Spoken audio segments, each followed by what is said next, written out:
Bienvenue à Coronado Avenue. Ici, on est à Dallas, Texas. C'est le genre de maison qui nous a ramené ici pour développer ici. D'accord? Ici, ce sont des maisons qui vendent au-dessus de 1 million de dollars. Pourquoi Dallas, Texas? On développe déjà à Georgia. On a des maisons, on a 19 maisons qui sont en train d'être terminées à Georgia. On va terminer ça vers juin, juillet.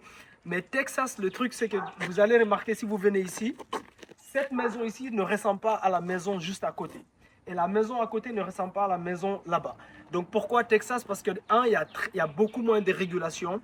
Deux, ça veut dire qu'en tant que développeur, tu peux utiliser ton imagination et développer ce que tu veux. À Georgia, il t'oblige. Si cette maison ici, elle est verte, d'accord, et le design est comme ceci, si tu trouves un terrain juste à côté pour construire, tu es obligé de suivre la maison qui est juste ici. Donc, ils ont moins de régulation.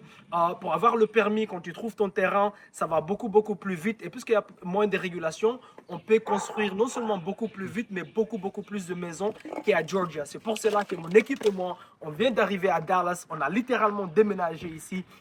C'est pour vous montrer à quel point, si vous voulez faire quelque chose, c'est soit que vous avez des excuses, soit que vous le faites. On le fait, on vit ceci, on est arrivé ici, ça a pris plein de sacrifices, d'accord, ça a pris d'être inconfortable, mais de venir sur le terrain et de voir ce qui se passe. Et souvent, ce qu'on fait, on vient, on découvre exactement ça. C'est un projet d'un ami à nous, c'est pas notre projet, c'est un projet d'un ami à nous. Mais on vient ici, on regarde comment est-ce qu'on trouve les mains d'œuvre, quand on trouve les gens qui sont en train de travailler ici, on vient de prendre toute une équipe de l'électrique, on les a demandé leur numéro. Et quand on va commencer notre projet ici à Dallas, d'accord, devinez quoi?